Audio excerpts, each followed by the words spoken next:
What if I was wrong? That question changed my entire life. I was walking outside of a Marshall's the other day, and there was this little nonprofit booth outside and a couple salespeople, and I got to chatting with them.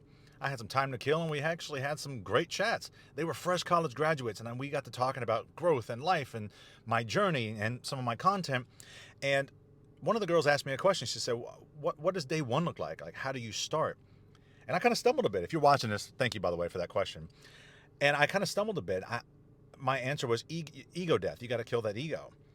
But that doesn't mean a lot to a lot of people. Ego could mean so many, there's too many different connotations. And then I got to thinking, ruminating a bit, and I was like, I know exactly what it was. I know the day I started my healing journey. It was after a breakup, and I was hurting and such, but I did something so different this one time that changed the game forever.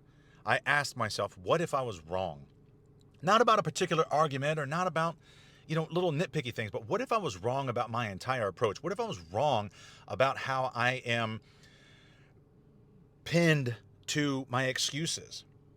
What if I was actually a blank slate and I could actually change the trajectory of my life and I wasn't beholden to all of the childhood traumas that I use to identify me? Like, I'm just hot tempered. That's just the way I am. But what if I'm wrong about that?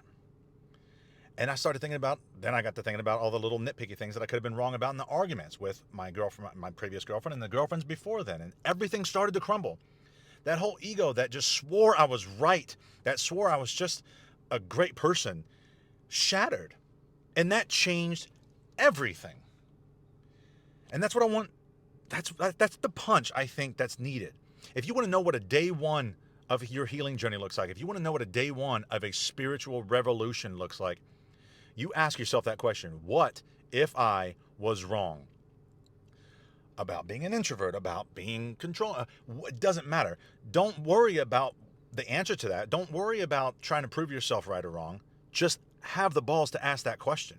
Because I guarantee you, once you do that on a couple days, couple 3 days, a couple weeks, you start asking yourself that question, what if I was wrong? The maybes start to creep in. And when the maybes start creeping in, floodgates open.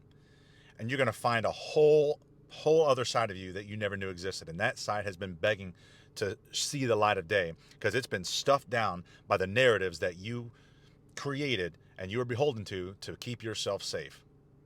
What if I was wrong?